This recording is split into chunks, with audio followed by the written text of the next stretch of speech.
दोस्तों आप सभी का स्वागत है हमारे चैनल पे। बुमला से आज हम रिटर्न होके ये लंगूड़ा को जा रहे थे। सुबह सुबह बुमला का आपने वीडियो देखा होगा, वहाँ पे मेरी गोप्रो बहुत सही चल रही थी। बट वहाँ से जैसे रिटर्न हुआ नीचे, गोप्रो की बैटरी बिल्कुल डेड हो गई और मैं बिल्कुल हेल्पलेस हो गया। मतलब मेरे आंखों से आंसू निकल गए कि मैं रिकॉर्ड ही नहीं कर पाया था कुछ। तो सो ये मेरे जो को राइटर थे निशांजा, इनके कैमरे से ये शूट हुई है, तो मैं इसमें वॉइस ओवर करके आपको सारी कहानी बता रहा हूँ। बुमला पे दोस्तों बहुत सारे ऐसे पॉइंट्स थे। आप जब पहुंचते हैं बुमला पे तो वीडियो रिकॉर्डिंग और फोटो खींचना आपको मना होता है सिक्योरिटी पर्पज से। तो जैसे हम बुमला में पहुंचे, वहाँ पे बाइक लगाई, उसके एक पॉइंट से आगे आपको फ़ोटोज़ खींचना और वो सारा पार्किंग के बाद मना है। वहाँ पे पहुंचकर हमने थोड़ी सी चाय कॉफ़ी पिया, मैगी खाए, काफ़ी अच्छी सूप मिल रही थी, सूप भी पिया हमने वहाँ पे। उसके बाद वहाँ पे जो वहाँ जवान होते हैं आर्मी के, वो आपको एक टूर देते हैं उस एरिया का कि कहाँ पे क्या लड़ाई हुई थी, कैसे क्या हुआ था, कौन से पहाड़ को क्या नाम देते हैं, वो सारी चीज़ें आपको वो बताते हैं। बट वो हम रिकॉर्ड नहीं कर सकते क्योंकि उन्होंने साफ साफ मना किया था। हाँ, वहाँ पे एक फ़ोटो खिंचवाने का ऑप्शन होता है, वो आर्मी वाले ही खींचते हैं। 200-400 कुछ ऐसे रुपए लेते हैं एक फ़ोटो का, और उसको खींच के आपको सॉफ्ट कॉपी नहीं देते, प्रिंट निकाल के ही आपको देते हैं।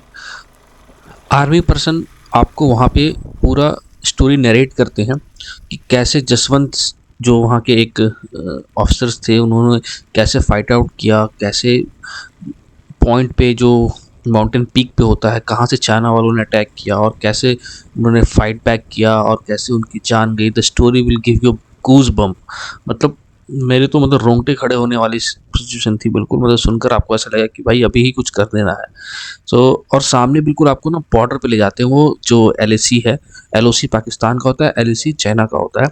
सो वो बिल्कुल उस वहाँ पे जाके आपको बताते हैं, और वहीं पे आपको चाइनीज़ के आर्मी के जवान भी खड़े हुए दिखेंगे। सो बहुत ही बढ़िया एक्सपीरियंस होता है। और वो चाहते हैं आर्मी वाले पर्सन और वहाँ की सरकार भी अरुणाचल की चाहती है कि जितना हो सके टूरिस्ट वहाँ पहुँचे। नो डाउट वहाँ पहुँचना थोड़ा मुश्किल है, बट दे वांट कि बाहर से लोग आए, समझे यहाँ के कल्चर को, यहाँ बॉर्डर्स के हालात को देखे क्या है। धीरे धीरे दोस्तों हम लुंगरा की तरफ भी बढ़ रहे थे, और नीचे हमें मैदा दिया गया था ऊपर देने के लिए नीचे के चेक पॉइंट पे। सो बस इस चेक पॉइंट पे हमें देना था, तो आप सीधा सुन सकते हैं। सर आपके लिए मैदा भेजा, मैदा अमित भाई ने मैदा सेट। हम ऊपर से आके नीचे देते हैं, एक बार हुआ थे। ठीक है। और यार ये बहुत तेज तो नहीं हो जाएगी ना कि ज्यादा फंस तो नहीं जाएंगे हम? ना कहीं नहीं फंसेंगे। कहाँ से है सर आप? मैदा भेजा किसी से? हाँ अभी आते हुए देते उतर के। सो मैदा का डिस्कशन होने के बाद कि ऊपर से आकर नीचे दे के हम आगे की तरफ अपना यात्रा स्टार्ट करते हैं। और मैं आपको वापस बुमला पे ले जाना चाहूँगा। बुमला पे एक्चुअली क्या है, जब वो सारी चीज़ें आपको बताते हैं, वो एक पॉइंट भी बताते हैं जहाँ पे दूर एक पहाड़ पे दिखाते हैं, एक छोटा सा कुछ बना रहता है, दिखता है दूर से, क्योंकि हमें वहाँ पे टेलीस्कोप या दूरबीन कुछ ऐसा नहीं होता जिसे देख सके, बट थोड़ा सा हल्का सा दिखता है। वो कहते हैं कि वो कैमरा है। मतलब आप वहाँ जाते हैं तो चाइना वाले वहाँ से दूर से फोटो भी खींचते हैं आपके, आप उनके रडार में, नज़र में रहते हैं जो भी वहाँ जाते हैं। सो वो कहते हैं वहाँ पे आपके फ़ोन कॉल्स आए बजे या गलती से कुछ नेटवर्क पकड़ ले तो आप उसको पिक ना करें। चाइनीज़ होते हैं और वो हैक करने की कोशिश में रहते हैं। सो वो मना करते हैं कि अगर आपका नेटवर्क आए भी तो वहाँ पे फ़ोन कॉल्स या कुछ ना लेने के लिए। तो एक बहुत ही बेहतरीन एक्सपीरियंस मिलता है, और उसी एक्सपीरियंस को मैं आपको बता ही नहीं पाया पूरे रास्ते, क्योंकि GoPro की बैटरी डेड हो गई थी। सो अब फाइनली आगे यहाँ लुंगरूला की तरफ बढ़ रहे हैं। यहाँ पे बहुत कम लोग जाते हैं, काफ़ी लोग को पता भी नहीं होता है। और जो मौसम हमें मिला आप देख सकते हैं, कुदरत का खेल है ये।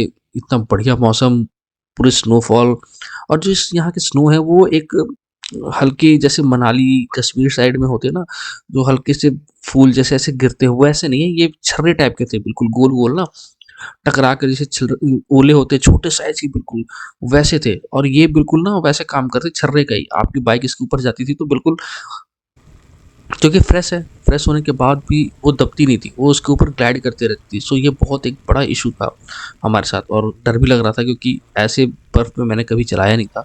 सो बस बट इंजॉय करना था। तो आगे की तरफ हम बढ़ते जा रहे थे। और अरुणाचल की मैं आपको बात बताऊं, इतना बेहतरीन जगह है, मतलब लोग वहाँ कितने अच्छे हैं। आप चाहते हैं कि सारे आप वहाँ पे आओ, एक्सप्लोर करो। हाँ बट गंदा मत करो, ये सबसे रिक्वेस्ट है। वहाँ पहुँच के बिल्कुल गंदगी मत फैलाओ आप। और हम उसकी तरफ, अपने डेस्टिनेशन की तरफ, लुंगरूला की तरफ बढ़ते हुए बर्फ़ वैसे ऐसे बढ़ती जा रही जैसे जैसे हम ऊपर जाते जा रहे हैं। बहुत ही शानदार नज़ारा था, मतलब मैं आपको बयां नहीं कर सकता, इतना मज़ा आ रहा था। कोई नहीं था हमारे अलावा, आप देख सकते कोई व्हीकल ही नहीं है वहाँ पे, कोई जाता ही नहीं है, बिल्कुल अलग सा पास है ये। ऊपर जाके वहाँ वापस बॉर्डर का इलाका उधर चालू हो जाता है, सो वहाँ पे रुकना पड़ता है। बट स्टिल जो एक्सपीरियंस है यहाँ का वो मैं आपको बता नहीं सकता। आप देख सकते हैं हम इतने खुश थे, डर भी रहे थे, बट जो नज़ारे थे ओ हो, मैं क्या बताऊँ आपको। सो धीरे धीरे करते हुए हम बढ़ते हैं और इस रास्ते पे जब हम आते हैं एक वाई जंक्शन होता है, वहाँ से इसका रास्ता अलग होता है। सो कुछ दूर के बाद से आपको 2-3 किलोमीटर का पैच ना ऑफ रोड का भी मिलता है। काफ़ी अच्छा ऑफ रोड है, मतलब बिल्कुल वैसा नहीं कि गड्ढे गड्ढे बिल्कुल मिट्टी और कीचड़। हाँ कीचड़ है, गड्ढे हैं, बट डुएबल है, इतना कुछ खास मतलब एक्सट्रीम वाला नहीं, बट हाँ है, आपको मज़ा आएगा। अगर आप थोड़ा सा स्पीड खींचना चाहते हैं तो आपको ऑफ रोड भी मिलता है, 2-3 किलोमीटर का पैच आपको। सो उसके भी फन आप देखिए, बारिश भी इतनी हो सकती है। और देखिए हम पहुंच चुके हैं लंगरूरा पे और बर्फबारी बहुत तेज़ हो गई थी, इसका बोर्ड था। अब निशान भाई क्या करते हैं, ये रुकते नहीं हैं, ये भागते जाते हैं आगे की तरफ। आगे जाके एंट्री मना होती है, बट फिर भी ये रुकते नहीं है, आगे जाते हैं। इनकी बाइक यहाँ फंस जाती है क्योंकि ऊपर से उन्होंने मना कर रखा है। ऊपर आप देख सकते हैं आगे उन्होंने मना किया कि आपको पीछे आना है। ये पीछे करने की कोशिश करते हैं, बट बर्फ़ की वजह से ये कर नहीं पाते हैं। सो मुझे वापस इनके पास जाना पड़ता है इनको बैक करवाने के लिए। सो यहाँ से आगे चाइना और इंडियन आर्मी है, बट थोड़ी देर के बाद बॉर्डर स्टार्ट हो जाता है। सो ये मुझे बुला रहे हैं बैक करवाने के लिए। सो बैक करके और हम यहाँ से फ़ोटो वोटो खींच के वापस निकलने की तैयारी में लग जाते हैं। सो दोस्तों आप देख सकते हैं बर्फबारी बहुत तेज़ हो गई थी। सो हम वहाँ ज़्यादा रुके ही नहीं, फ़ोटो खींचा, 1-2 वीडियो बनाई और वहाँ से फिर फटाफट नीचे निकलने लगे, क्योंकि आर्मी वाले ने भी बोला कि आप जाइए, अदरवाइज़ थोड़ी देर जितना रुकेंगे उतने में बर्फ़ बढ़ती जाएगी और आपको नीचे उतरना मुश्किल हो जाएगा, क्योंकि बर्फ़ वहाँ थोड़ी सी अलग थी, छर्रे वाली थी। सो इसलिए ज़्यादा दिक्कत थी, क्योंकि आप जब बाइक लेके जाते हैं उसके ऊपर से तो वो पिघलती नहीं है। जैसे फ्रेश स्नो हो कश्मीर और इन साइड में तो क्या होता है, आप उसके ऊपर से जाते हो और पिघल के पानी बन जाती है, बट ये ऐसा हो नहीं रहा था। ये ग्लाइड कर रही थी इसके ऊपर, छर्रे के ऊपर, वो छर्रा टूटता नहीं था जल्दी। सो ये दिक्कत थी, टर्निंग पे हमें बहुत दिक्कत आती। मेरी तो हालत बिल्कुल ही ख़राब थी। मैं आपको दिखूंगा निशान भाई के बाइक में साइड मिरर में देखेंगे, कहीं कहीं दिखूंगा। और किसी तरीके से हमने मैनेज किया, नीचे उतर रहे थे धीरे धीरे। दोनों की मतलब हालत ख़राब थी, क्योंकि हमने कभी इतने स्नोफॉल में चलाया नहीं है, जो फैक्ट है। चलाया है मैंने पहले भी, मनाली में सोलांग में गया था तो मुझे बहुत भर के बर्फबारी मिली थी, उस पर भी गिरा था मैं एक बार, बट इसमें मैं गिरा नहीं। बट हालत ऐसी थी कि कई बार बाइक स्लिप होते होते बची, ध्यान नहीं रखता, दोनों ब्रेक लग जाते थे, सो स्किड होने लगती थी। तो ये सब थोड़ा सा प्रैक्टिस की कमी की वजह से थी, क्योंकि कभी इतना चलाया नहीं। और निशान भाई ने यहाँ एक बंदे को लिफ्ट भी दे दिया इसके ऊपर। ये लोकल बंदा काम करने वाला था, ये फंस जाता है यहाँ पे, तो इसने लिफ्ट मांगी, इन्होंने लिफ्ट दे दिया। आप देख सकते हैं साइड मिरर में पीछे पीछे आ रहा था।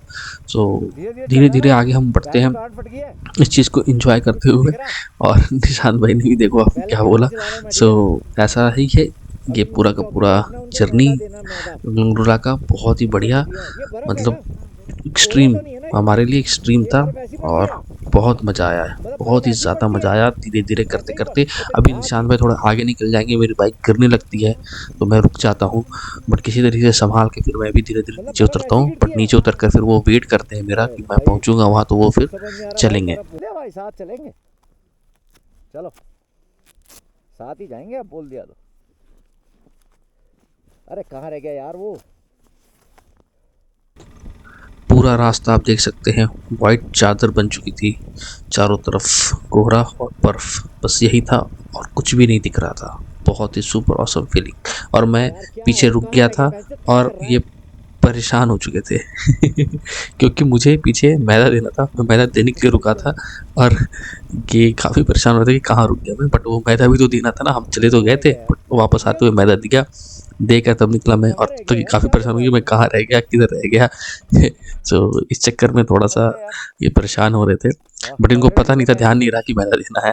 तो वो सारी मैदे की कहानी है।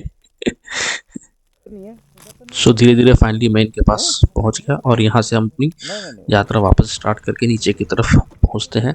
और मैं यहाँ से हमें सिर्फ होटल पहुंचना होता है, और बाइकॉर्ड मैं आपको बताऊं जो 15 किलोमीटर का रास्ता था यहाँ से वाई जंक्शन तक, और उसके बाद फिर वहाँ से नीचे तक का। तो बर्फबारी तो आपको मिली लगभग लगभग 2-3 किलोमीटर नीचे तक। उसके बाद ये बर्फबारी उतनी कम होती गई, सो उसमें दिक्कत नहीं है। बट उसके बाद जो बारिश मिली है हमें, ओहो इतनी तेज़ बारिश, इतनी तेज़ बारिश, होटल पहुंचते तक आप समझो मतलब 2 ढाई घंटे हमने तो मतलब ऐसी बारिश में बाइक चलाई है पहाड़ में, कुछ भी नहीं दिख रहा था, कुछ भी नहीं दिख रहा था आगे तक का। बट घर तो पहुंचना था, होटल पहुंचना था, सो उसमें ही किसी तरह राइड करते करते हम पहुंचे हैं। बहुत, शीशा खोल नहीं सकते, बंद करते तो कुछ दिख नहीं रहा था। काफ़ी डिफ़िकल्ट सिचुएशन थी, रुकना था नहीं क्योंकि अंधेरा होता जा रहा था, शाम होने वाली थी। सो हम फटाफट फटाफट कोशिश में थे कि पहुँचे नीचे। उसमें ही धीरे धीरे ड्राइव करते करते, राइड करते करते हम फाइनली सेफली पहुँच गए थे अपने होटल पे। और आराम से फिर हमने उस दिन होटल पहुँच के चाय पिया, प्रभु का नमन किया कि इतना अच्छा एक्सपीरियंस दिया हमें और सेफली सही तरीके से हमें होटल पहुँचा दिया। सो दोस्तों यहीं एंड करते हैं हम आज का वीडियो, और कल आपको दिखाएंगे आगे की जर्नी तवांग की और अरुणाचल की। Thank you guys, thanks for watching.